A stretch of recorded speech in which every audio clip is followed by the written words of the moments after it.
கர்த்தருக்கு ஸ்தோத்திரம். கர்த்தராகிய இயேசு கிறிஸ்துவின் இன்ப நாமத்தில் இனிய வாழ்த்துக்கள்.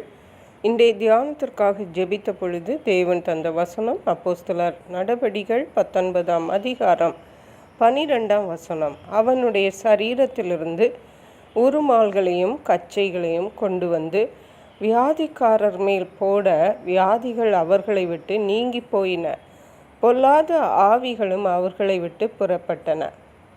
நம்முடைய கர்த்தராகிய இயேசு கிறிஸ்து நம்முடைய வியாதிகளை சுகமாக்கும் வல்லமையுடைய தேவன். இயேசு கிறிஸ்து அன்பானவர், இயேசு கிறிஸ்து தயவுள்ளவர், மன உருக்கமுள்ளவர், இரக்கமுள்ளவர், பட்சபாதம் இல்லாதவர் என்றெல்லாம் நாம் அறிந்திருக்கிறோம், நாம் விசுவாசிக்கிறோம், நாம் பேசுகிறோம். இயேசு கிறிஸ்து பாவங்களை மன்னிக்கும் வல்லமையுடையவர் என்றெல்லாம் நாம் பேசுகிறோம், விசுவாசிக்கிறோம். அவைகளெல்லாம் உண்மைதான். அதே போன்று இயேசு கிறிஸ்து வல்லமையுடையவர். என்ன வல்லமை என்றால் சர்வ வல்லமை. ஏதோ 1-2 காரியங்களை செய்வதற்கு அல்ல.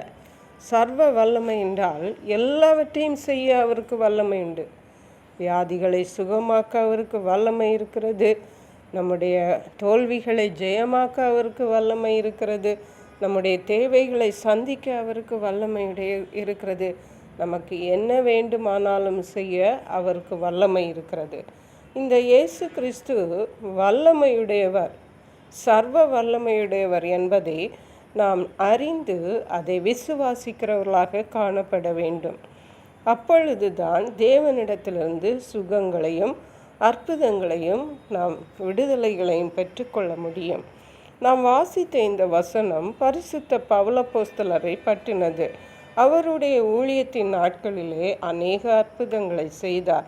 வியாதியஸ்தர்களை சுகமாக்கினார், பிசாசுகளை துரத்தினார் மற்றும் அநேக அற்புதங்களை அவர் செய்தார் என்று பார்க்கிறோம். அப்பொழுது அதை தான் இங்கே சொல்லுகிறார்கள். அவருடைய சரீரத்திலிருந்து உருமால்களையும் கச்சைகளையும், அவர் போட்டிருந்த துணிகள் அவைகளை கொண்டு வந்து வியாதிக்காரர் மேல் போட வியாதிகள் அவர்களை விட்டு நீங்கி போயின. பவுலே அங்கே வரல. அவர் வருவதற்கு பதிலாக அவருடைய துணியை தான் கொண்டு வந்து வியாதியஸ்தர் மேல் போட்ட உடனே வியாதி சுகமாயிற்று. பொல்லாத ஆவிகளும் அவர்களை விட்டு புறப்பட்டன. பிசாசு பிடித்தவர்களுக்கும் அந்த துணியை போட்ட உடனே பிசாசு அவர்களை விட்டு நீங்கி போயிற்று. இதிலிருந்து நமக்கு தெரிந்து கொள்ள வேண்டியது என்னவென்றால், இயேசு கிறிஸ்துவின் சுகமாக்கும் வல்லமை பவுலின் சரீரத்தில் மட்டுமல்ல, அவர் போட்டிருந்த துணிகளில் கூட இருந்திருக்கிறது. சுகமாக்கும் வல்லமை அது இன்றைக்கும் இருக்கிறது. தேவனுடைய சுகமாக்கும் வல்லமை இன்றைக்கும் இருக்கிறது. இதை நாம் நம்முடைய வாழ்க்கையிலே நாம் அனுபவிக்கிறவர்களாய் காணப்பட வேண்டும்.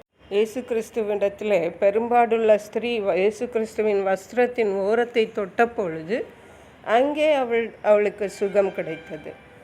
இயேசு சொன்னார், என்னிடத்திலிருந்து வல்லமை புறப்பட்டதை உணர்ந்தேன் என்று.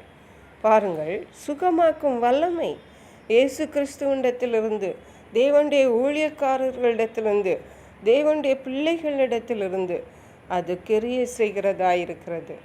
ஏன் நாம் தேவனுடைய பிள்ளைகளாக இருக்கிறதுனாலே நம்மிலிருந்தும் சுகமாக்கும் வல்லமை, தேவனுடைய சுகமாக்கும் வல்லமை கிரியை செய்யும். இயேசு கிறிஸ்து பேதுருவின் மாமியாருடைய காய்ச்சலிலிருந்து சுகமாக்கினார், ஜுரத்திலிருந்து சுகமாக்கினார். சிறிய வியாதியோ பெரிய வியாதியோ, பிறவி குருடனை அவர் பார்வையடைய செய்தார், பிறவி சப்பானிகளை நடக்க பண்ணினார், பிசாசு பிடித்தவர்களை சுகமாக்கினார். ஆனால் கர்த்தருடைய பிள்ளைகளை, இன்றைக்கு நம்முடைய வாழ்க்கையில் இருக்கிற எல்லா பலகீனங்களையும் சுகவீனங்களையும் எல்லா தேவைகளையும் சந்திக்க, நம்மை சுகமாக்க அவராலே முடியும். இதை நாம் விசுவாசிப்போம்.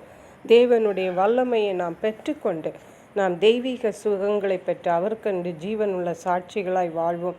கர்த்தர் தாம் இந்த வார்த்தைகளை ஆசீர்வதிப்பாராக. ஜெபிப்போம். எங்களை கிருபையை நேசித்து பாதுகாத்து வழி நடத்துகிற எங்கள் அன்பின் தகப்பனே, ஆசீர்வதிக்கப்பட்ட இந்த நாளுக்காக நன்றி. இந்த வேளையிலும் தெய்வீக வல்லமையை பெற்றுக்கொண்டு தெய்வீக சுகத்தை அனுபவிக்க எங்களுக்கு உதவி செய்ய நன்றி. பரிசுத்த ஆவியானவரை, மீட்பர் இரட்சகருமாகிய இயேசு கிறிஸ்துவின் நாமத்தில் ஜெபிக்கிறோம் எங்கள் அன்புள்ள பரமபிதாவே. ஆமென். God bless you.